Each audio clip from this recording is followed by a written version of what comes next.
टेढ़ा, बाको वाको काम, उनके सब काम बाके माने टेढ़े हैं। अर्थात जो किसी की बुद्धि में ना आ सके ऐसे है काम। उनके पास एक पावर है योग माया, उसके द्वारा वे कार्य करते हैं, तो वो कार्य असंभव को संभव कर देती है। इसलिए संसार का कोई भी बुद्धिमान नहीं समझ सकता। देखो, इसी ब्रिज में आए, कैसे आए? आने में भी 420 आए देवकी के पेट में, और देवकी का पेट बढ़ा जैसे साधारण स्त्रियों का बढ़ता है। महीना, 2 महीना, 4 महीना, 6 महीना में जो जो फीलिंग होती है स्त्रियों को, माताओं को, वो सब फीलिंग भी हुई, लेकिन पेट में कुछ नहीं था। मन आनक दुंदुभेह, देवकी के मन में बैठे बैठे और ये टेढ़ा काम करते रहे कि देवकी को फीलिंग हो कि हमारे बच्चा होने वाला है। पूरी फीलिंग 24 घंटे कराते रहे देवकी को, और पेट फूलता रहा। सब उसी प्रकार का लक्षण जो गर्भिणी का होता है। देखो, टेढ़ा काम। अब बैठे हैं हृदय में, पेट में गए ही नहीं। अब जब मां बाप दोनों जेल के अंदर एक कमरे में हैं और आप पैदा हो रहे हैं, संसार में जैसे बच्चा पैदा होता है, फिर टेढ़ा सामने प्रकट हो गए 16 वर्ष की उम्र के, शंख चक्र गदा पद्म लेके, सब श्रृंगार किए हुए। फिर टेढ़ापन किया, और पेट का जो बच्चा था, जो फीलिंग हो रही थी मां को, वो खाली हो गया। पेट का बच्चा गायब हो गया।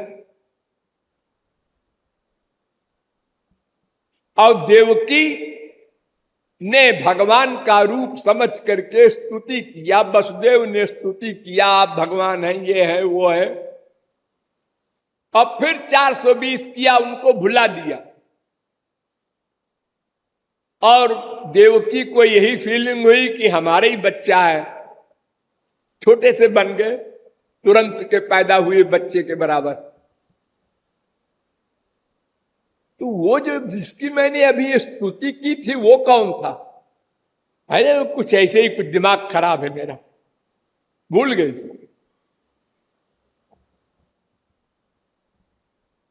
मोहिनी माया का उपयोग करके भुला दिया। और फिर उसके बाद आप लोग सब जानते ही हैं कैसे कैसे अपने बाप के साथ गए। जेल के दरवाजे खुल गए, ताले टूट गए, पहरेदार सो गए, जमुना सूख गई, नंद के सब नौकर चाकर सो गए, नंद जी भी सो गए, यशोदा भी सो गई।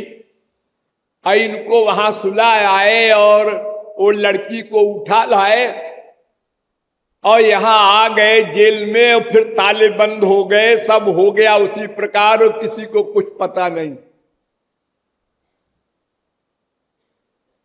वहां से लेकर सब काम टेढ़े। यहां अनंत ब्रज गोपियों से प्यार किया, पराई स्त्रियों से, विवाहिता स्त्रियों से, और फिर सबको छोड़ के चले गए। अबाउट टर्न, फिर देखा नहीं पीछे कि वो मरेंगी कि जिएंगी। अब फिर उद्धव के साथ भी वही 420। उद्धव से कहते हैं कि गोपियां बेवकूफ है, बेपढ़ी लिखी है, जाओ ज्ञान दे आओ। गोपियां गोलोक की, उनको ज्ञान उद्धव देंगे? करना तो ये है श्री कृष्ण को कि उद्धव से वो संदेशा भेजने के बहाने गोपियों से प्रेम दिलाना चाहते हैं, लेकिन बोल रहे हैं उल्टा, जाओ गोपियों के गुरु बनकर ज्ञान दे आओ। जिनके भ्रिकुटी विलास से अनंत ब्रह्मांड प्रलय होता है, वो मथुरा से भागे।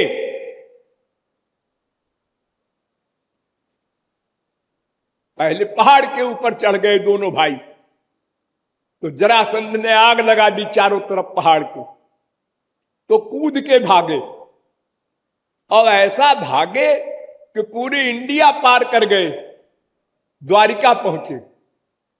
ऐसे डरपोक, उनका नामे हो गया रणछोर। और बड़े विभोर होते हैं अपना नाम सुन के, रणछोर माने लड़ाई के मैदान को छोड़कर भागने वाला। फिर राधा तक को छोड़ दिया यहां ब्रिज में, और 16,108 ब्याह कर लिया। फिर उल्टा पलटा काम।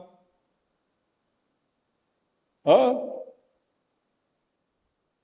और फिर एक एक स्त्री के 10-10 बच्चे, फिर उन बच्चों के बच्चे, बच्चों के बच्चे, करोड़ों हो गई एक श्री कृष्ण की औलाद।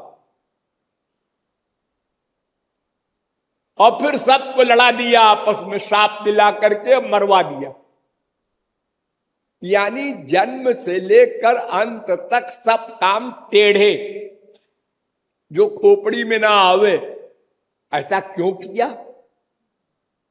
ऐसा क्यों किया, ये प्रश्न करने वाला पागल हो जाएगा, लेकिन समाधान नहीं कर सकता अपना।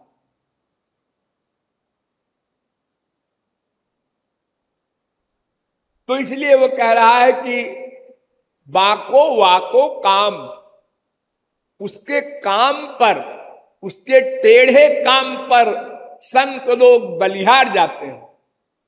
देखो रो रहा है, आनंदमय ब्रह्म, न भूख लगे, न प्यास लगे, न कोई कामना पैदा हो। अरे उसको प्राप्त करने वाला ही आनंदमय हो जाता है, उसकी कौन कहे, वो तो आनंद कंद है ही। फिर वो मां से रो रहा है, गोद में ले ले, मां से रो रहा है, रोटी दे दे, गोपियों से मांग रहा है छाछ पिला दे, जो कहेगी वो मैं करूंगा, नाचूंगा।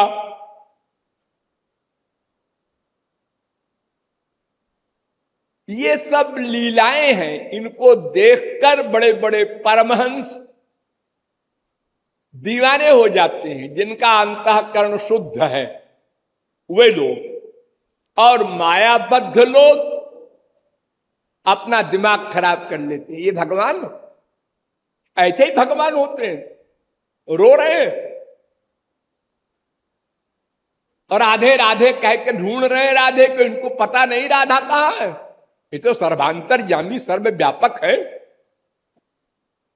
ऐसे ऐसे तर्क कर करके हम लोगों ने नामापराध किया, उसको लीला नहीं समझ पाए, कार्य समझा हमने। तो कार्य समझोगे तो जैसे तुम अज्ञानी हो और अज्ञान के कार्य करते हो, ऐसे ही भगवान की योग माया वाली कृति को भी तुम अज्ञान जन्य समझोगे और उससे नामापराध होगा। यही हुआ हर अवतार में। हम लोगों ने अनंत अवतार देखे हैं, उनके लीलाओं को देखे हैं। उस समय खूब बुराई की, क्योंकि हम ये नहीं जानते हैं कि योग माया का कार्य ऐसा होता है कि दिखाई तो पड़े माया का कार्य, लेकिन योग रहे अपनी पर्सनैलिटी में। एक योग माया शक्ति होती है, एक माया होती है। माया के अंडर में हम लोग हैं। ये तो अज्ञान पैदा कर देती है, अपने को शरीर मान लेता है वो जीव। और योग माया तो महापुरुष और भगवान के पास रहती है, उससे उनको माया ये गुणमयी माया नहीं लग सकती, उससे तो परे है सदा के लिए। माया तो डरती है, विलज्जमानया तस्य स्थातुमीक्षा पथे मुया। जैसे प्रकाश के सामने अंधकार खड़ा नहीं हो सकता, ऐसे ही भगवान के सामने माया खड़ी नहीं हो सकती।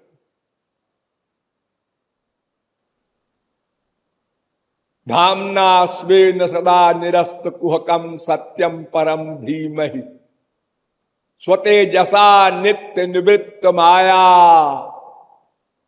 गुण प्रवाहम भगवंत। 50वां जगह लिखा हुआ कि स्वरूप शक्ति के द्वारा, योग माया के द्वारा भगवान एक गंदा संसार बनाते हैं, इसमें व्याप्त होते हैं, सब जीवों के अंतःकरण में बैठते हैं, सब जीवों के गंदे आइडियाज नोट करते हैं और उन गंदे गंदे पापों का फल देते हैं, लेकिन रहते हैं आनंद में।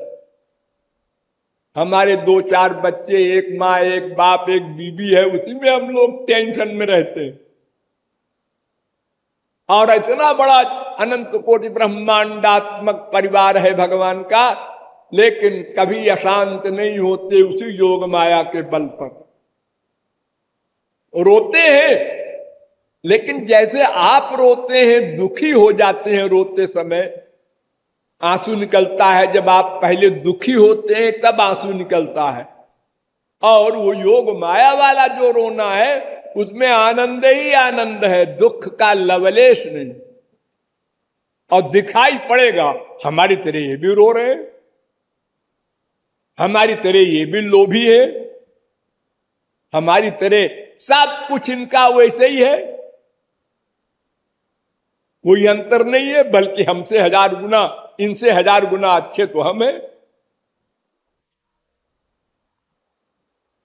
तो भगवान के हर काम वाकई माने टेढ़े हैं, और टेढ़े माने जिसको सरस्वती बृहस्पति कोई न समझ सके, बुद्धि पर। इसलिए भगवान के कार्य में बुद्धि नहीं लगाना चाहिए, ये वेदों, शास्त्रों, पुराणों और संतों का सिद्धांत है। उसका रस पियो। अरे संसार में देख लो, एक एमए पढ़ाने वाला अपने बच्चे को जब गोद में ले करके और लोरी गाता है और खिलाता है तो और बोलता है मुंह से, तो उस समय उसकी हालत कोई देखे तो क्या कहेगा, ये एमए पढ़ाएगा, क्या अकल इसको है, ये तोतली भाषा में बोल रहा है, ऐसे या जा जा कर रहा है।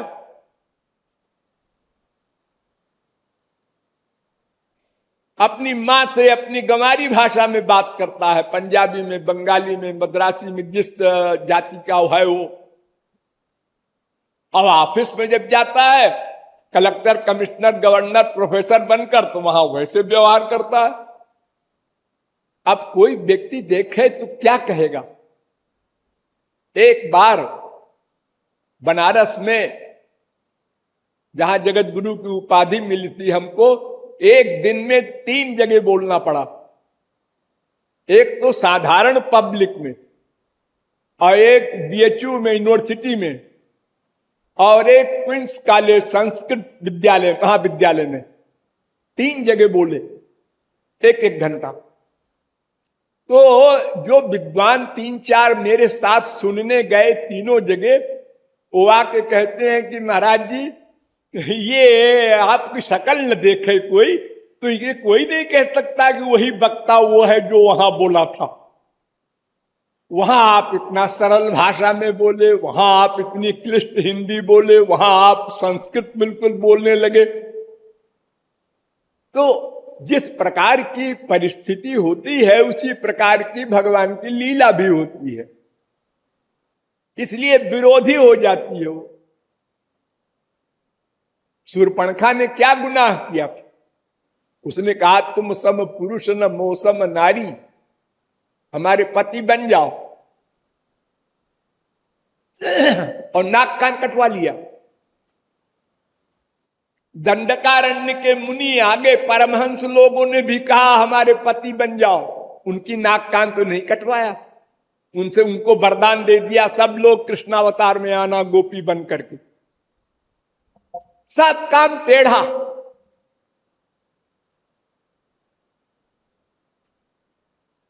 कोई काम सीधा नहीं है जो कि मानव की बुद्धि में समा जाए, क्योंकि हमारा जो लॉजिक है, हमारा जो एक्सपीरियंस है, 3 गुण का है, सत्वगुण, रजोगुण, तमोगुण का, और वो गुणातीत है। उनको न लोक का भय है, न परलोक का भय है, न वेद का, न शास्त्र का, न पुराण का, न माया का, किसी का कोई डर नहीं। इसलिए सर्वतंत्र स्वतंत्र भगवान कहे जाते हैं। अभी तो नारद जी को गुस्सा आया था कि परम स्वतंत्र न सिर पर कोई, भावई जोई करई सोई सोई। जैसे पागल होता है,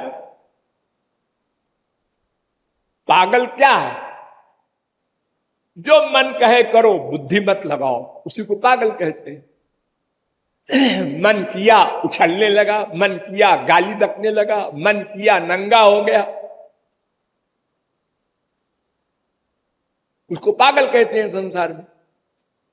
तो ऐसे ही नारद जी कहते हैं वो तो परम स्वतंत्र है, उसको न पाप छू सकता है, न पुण्य छू सकता है, न वेद उसके पास जा सकता है, इसलिए मन न्याय सो करता है। यद्यपि उनके हर कार्य में जीव कल्याण निहित है, लेकिन वो हमारी बुद्धि में तुरंत नहीं आ सकता। कोई रसिक समझावे और हमारी समझने की बुद्धि भी ठीक ठाक हो तो समझ में आ सकता है,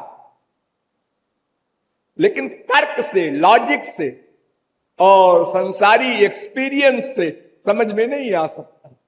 इसलिए भगवान के कार्यों को लीला कहते हैं, और लीला में रस लिया जाता है, बुद्धि नहीं लगाई जाती।